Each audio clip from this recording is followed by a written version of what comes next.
I think that I've now, at 63 years old, suddenly owned that it's not a bad thing to speak your voice. There was like photos with her and Prince Andrew way back in the day when she was like in her early 20s. The walls of Montecito are shaking again, and this time not because of some Netflix camera crew or PR stunt gone wrong. No, this one hit harder. Meghan Markle is reportedly in full-blown meltdown mode after none other than Sarah Ferguson. Yes, Fergie herself decided to spill some long-buried secrets that have sent royal insiders in Hollywood circles into complete chaos. What Fergie just revealed about Meghan's yacht days and her alleged connection to a certain duke long before Prince Harry has set off a royal scandal so wild that even Buckingham Palace had to break its silence behind closed doors. Grab a cup of tea, because this isn't just rumors, it's the kind of story that makes the crown shake and Hollywood gossip columns explode. It all started quietly, too quietly. Fergie was promoting her latest book during a relaxed interview, the kind that was supposed to be about her journey of healing and forgiveness. The mood was mellow, nostalgic, until one particular moment when the interviewer casually mentioned Meghan Markle's modern influence on the monarchy, and that's when the air changed. According to witnesses, Fergie's expression tightened. She paused, tilted her head, and said, "Oh, Meghan. Well, let's just say she's not the first young woman who's been fascinated by royal life or the perks that come with it." The interviewer laughed awkwardly, but Fergie didn't. She just smiled, that sly, knowing Fergie smile, and continued. You know, those glamorous trips where everyone's playing dress-up, chasing attention, and hoping someone important is watching? And then the line that exploded the internet.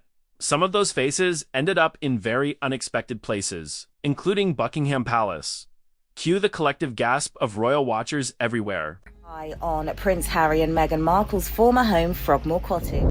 Because, as sharp-eyed fans immediately noticed, there's one famous yacht trip from the early 2000s that has haunted Meghan's internet history for years, a series of glamorous parties, hosted off the coast of Greece and Monaco, where models, Hollywood hopefuls, and wealthy power players mingled.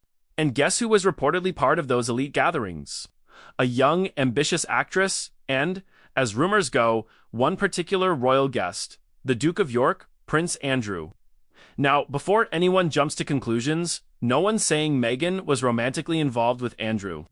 But the implication was enough to cause a meltdown of royal... Because what Fergie's words did, intentionally or not, was reopen the most controversial and career-threatening chapter. In Meghan Markle's pre-royal life, the yacht girl allegations were told to leave Windsor's Royal Lodge within hours. Twitter and TikTok were on fire with the hashtag Fergie said it. As old photos, blog posts, and conspiracy threads began coming back. Some even claimed Fergie had confirmed long-whispered Hollywood connections that Meghan spent years trying to bury. Inside Montecito, Meghan was reportedly furious beyond words. Sources close to her told the Mirror that she accused Fergie of jealousy and betrayal, insisting she had never met Andrew socially, and that the yacht rumors were misogynistic lies designed to destroy her credibility. But here's the kicker. Fergie didn't backtrack. In fact, just 24 hours later, she doubled down. When paparazzi caught her outside Claridge's Hotel in London, one shouted, "Fergie, what did you mean about Meghan and the yacht summer?" And Fergie, ever the seasoned scandal survivor, smirked and said, "Oh darling, I don't tell tales.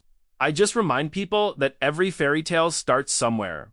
That single line sent shockwaves across the royal and entertainment world. Because if there's one thing Fergie knows, it's how to deliver a scandal with a smile. Behind the scenes, royal insiders say Buckingham Palace was not amused. While Fergie has technically been on the edges of royal duty for years, her words still carry weight, especially when they involve a duchess who's already on shaky ground with the crown. Epstein, and King Charles has very much been dragged into this. The king has been heckled during an official... One royal helper reportedly told the Daily Mail the palace has no interest in rehashing Meghan Markle's past. But Sarah's remarks couldn't have come at a worse time. The king is focused on unity, and this has reopened wounds that were barely starting to heal. In plain English, Fergie just threw gasoline on a fire the royals were desperately trying to put out, but why now? Why would Fergie, who's known what it feels like to be publicly humiliated, risk taking a jab at Meghan? According to palace sources, it's about respect or lack of it.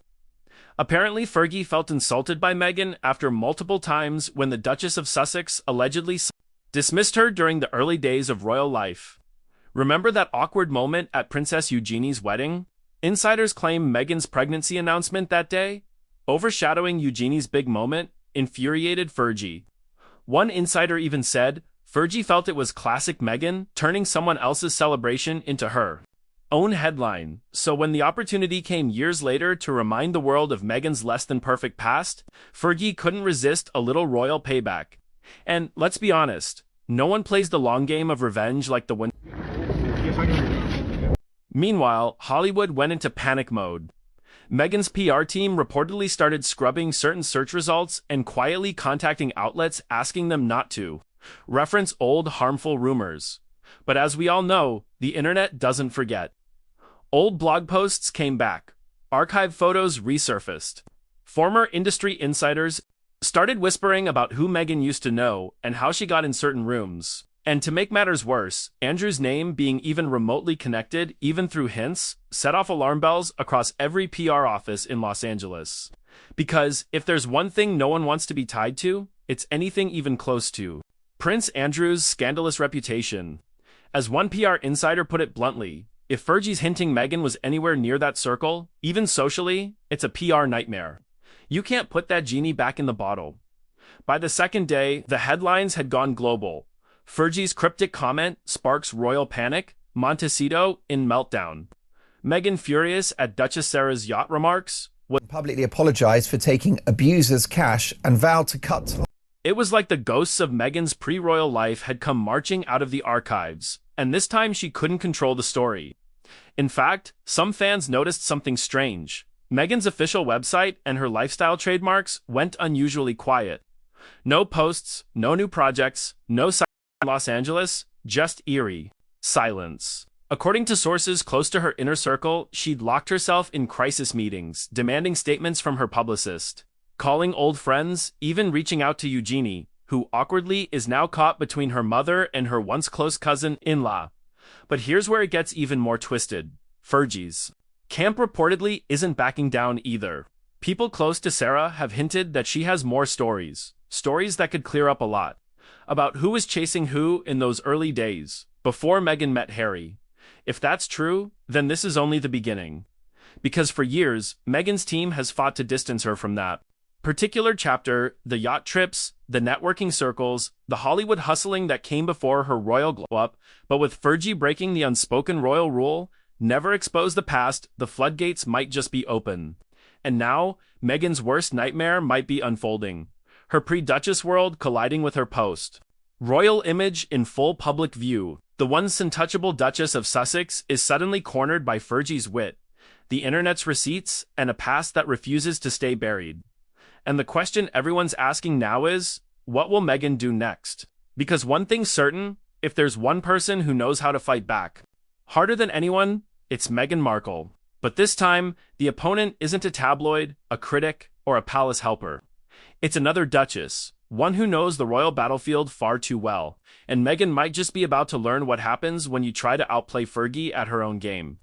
The walls of Montecito had never felt smaller. The moment the story broke that Fergie, yes, Sarah Ferguson herself, had dared to mention Meghan's old social circle, it was like a spark in a gas-soaked room.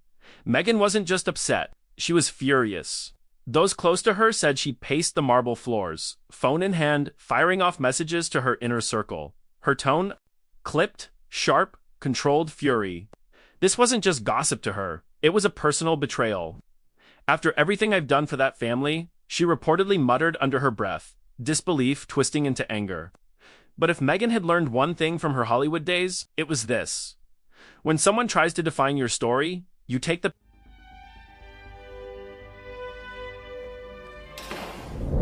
And that's exactly what she planned to do.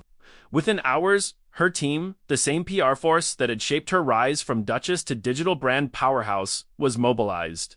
Crisis meetings, late-night calls, and a flurry of no comments from representatives hinted that something big was brewing. Behind the scenes, Meghan was crafting what one insider called her counter-narrative, the goal: reclaim the spotlight before anyone else could control the headlines, and in typical Meghan fashion, she didn't go small. Rumor had it she'd reached out to a major streaming executive about a new kind of documentary, a reclaiming of truth. It wasn't just a clapback, it was a full-scale rebrand, a modern Duchess unbothered by whispers.